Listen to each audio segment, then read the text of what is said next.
প্রিয় বন্ধুরা, এই মুহূর্তে ৩২,০০০ মামলা প্রসঙ্গে অত্যন্ত বড় ব্রেকিং নিউজ আপডেট খবর উঠে আসছে। বিগ ব্রেকিং নিউজ, ৩২,০০০ মামলার গুরুত্বপূর্ণ খবর। অবশ্যই ভিডিওটিকে শেষ পর্যন্ত দেখার প্রয়োজনীয়তা রয়েছে এবং এখনও পর্যন্ত যারা চ্যানেলটি সাবস্ক্রাইব করেননি এখনই সাবস্ক্রাইব করে সঙ্গে থাকুন। বন্ধুরা, প্রাথমিকের ক্ষেত্রে অত্যন্ত বড় big breaking news update. Single bench এবং ডিভিশন বেঞ্চের পরে এবার ৩২,০০০ চাকরি বাতিল মামলা প্রসঙ্গ পৌঁছালো মহামান্য সর্বোচ্চ ন্যায়ালয় সুপ্রিম কোর্টে। এ বিষয়ে গুরুত্বপূর্ণ খবর আপডেট উঠে আসছে।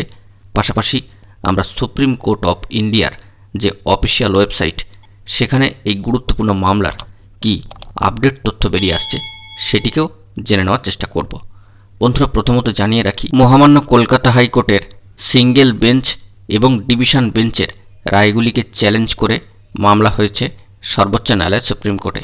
12/5/2023 এবং 19/5/2023 সিঙ্গেল বেঞ্চ এবং সম্মানীয় ডিভিশন বেঞ্চের রায়গুলিকে চ্যালেঞ্জ করে সর্বোচ্চ ন্যায়ালয় সুপ্রিম কোর্টে মামলা হয়।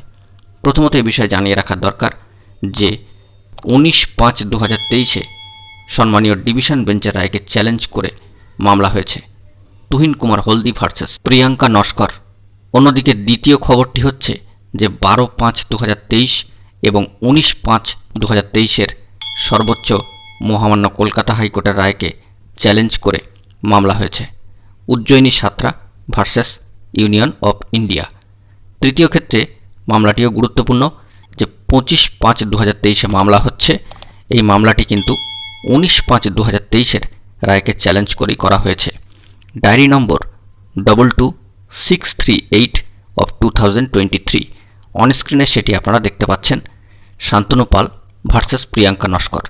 তবে এক্ষেত্রে একটি গুরুত্বপূর্ণ বিষয় এই মামলার ক্ষেত্রে আজকের দিন পর্যন্ত যেটা দেখাচ্ছে সেটি হলো এই রকম। মামলাটির ডায়েরি নম্বরের ঠিক ঘরের নিচের দিকেই লেখা রয়েছে cases under defect list valid for 90 days.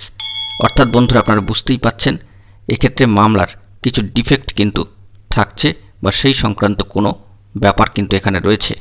সেই জন্য এই লাল কালিতে বোল্ড করে লেখাটি কিন্তু উঠে রয়েছে কেস ডিটেলস বা কেস স্ট্যাটাস চেক করতে গেলে। আরেকবার জানিয়ে দিচ্ছি যে এই মামলার ডায়েরি নম্বর হচ্ছে 22638 অফ 2023। যদিও বন্ধুরা, এ বিষয়ে জানিয়ে রাখা দরকার যে কোনো মামলার ক্ষেত্রেই কিন্তু আপাতত শুনানির দিনক্ষণ স্থির হয়নি। সে বিষয়ে এই গরমের ছুটি বা সামার ভ্যাকেশনটি মিটলে কি মুভমেন্ট শুরু হয় এই মামলাগুলির ক্ষেত্রে, তো অবশ্যই আমরা খেয়াল রাখব এবং আপনাদের কাছে তুলে ধরার চেষ্টা করব। এখনও পর্যন্ত এই মামলার স্ট্যাটাস কিন্তু এরকমই দেখাচ্ছে। সরাসরি সুপ্রিম কোর্ট অফ ইন্ডিয়ার যে অফিসিয়াল ওয়েবসাইট, সেখানে মাথায় রাখবেন একটি বিষয় যে মামলাটির ডায়েরি নম্বর এইমাত্র বললাম, সেক্ষেত্রে cases under defect list valid for 90 days এই লেখাটি কিন্তু দেখাচ্ছে। অবশ্যই বিষয়টিকে খেয়াল রাখতে হবে।